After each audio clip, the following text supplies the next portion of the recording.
A Débora Oliveira, que já está aqui ao meu lado para falarmos de economia. Tudo bom, Débora? Bom dia. Bom dia, Carol, para você e para todos que já nos acompanham. Bem, Débora, vamos a alguns anúncios feitos pela Petrobras. Tivemos aí o anúncio da expansão da refinaria Abreu e Lima em Pernambuco.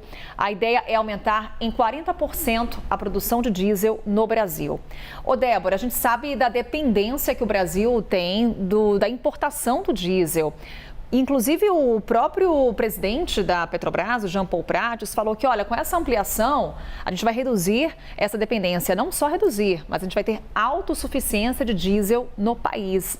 É possível? O que a gente consegue trazer aí de balanço? Autossuficiência é o sonho, né? O plano ideal, inclusive, de várias outras economias, Carol. O problema é a que custo isso é feito e o time que isso tem sido feito, porque a gente está no momento em que a gente começa a discutir uma transição energética, uma redução de utilização de combustíveis fósseis e fazer um investimento bilionário num momento como esse é de se questionar, inclusive desde o final do ano passado, quando se já ventilou essa ideia dessa expansão do Abreu e Lima. Isso já foi até mal percebido pelo mercado por causa de vários questionamentos e do próprio histórico da Abreu e Lima, que é o que eu trago aqui para vocês, para a gente refrescar um pouquinho a memória do quanto que isso já custou, Carol. Só para você ter uma ideia, quando a refinaria começou a operar lá atrás, ela tinha um custo por produção de barril 7 vezes maior do que as refinarias que operavam na época em 2014. Então, olha só, o projeto inicial custava 2,3 bi. 2005 foi quando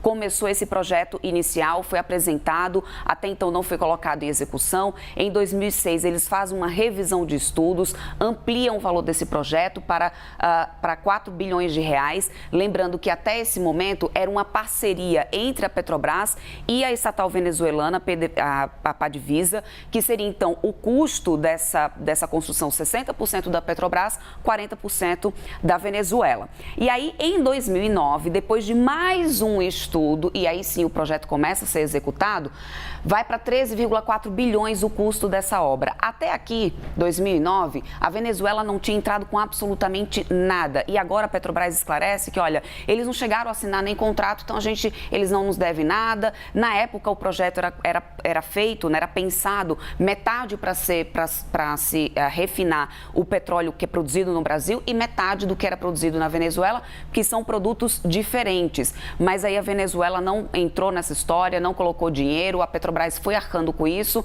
Só que quando chegou em 2014, olha lá quanto que custou o final de tudo, 18,5 bi de reais. E isso depois que a obra foi entregue com 3 anos de atraso. Então, assim, acabou sendo um custo altíssimo de uma produção que aí a gente precisa colocar na balança até que ponto realmente vem essa autossuficiência, quanto que isso não vai custar no final, né, das contas. E quando a gente olha para esse histórico de Abreu e Lima, não tem como esquecermos do fato de que ela ficou ali no centro das investigações. Exatamente isso, exatamente isso. Então, quais são os contras nessa história toda e qual é o medo do mercado? O alto custo, o time que isso tem sido feito no momento em que se discute muito sobre transição energética, o questionamento também da produção, da capacidade de produção, porque quando a gente chegou ali em 2014, ela não começou operando 100%, Carol, mesmo com que já tinha sido construído. Essa seria a primeira fase, né? Essa primeira fase, exatamente, mas ela não tinha, na época, todas as licenças ambientais. Os impactos ambientais também são uma grande preocupação, porque aquela região onde está concentrada a refinaria tem uma região ali que pode ter um grande impacto ambiental, então essa é mais uma preocupação. Além de interferências políticas, todos os escândalos, o histórico de corrupção que já vem na companhia, esse alto custo que é o que mais pesa. Então, até que ponto realmente vale a pena e esse time, esse momento em que a gente hoje já consegue previsionar até quando que a gente vai ter a capacidade ou a dependência visando essa transição energética. Hoje a gente já consegue mensurar isso. Então, talvez esse time e esse custo ainda pese bastante. Mas o investimento de 17 bi nessa construção dessa nova fase, do segundo trem de produção da Abreu e Lima. Pois é, presidente Lula que vai ao Nordeste e também tem como um dos focos essa questão da Abreu e Lima, da refinaria.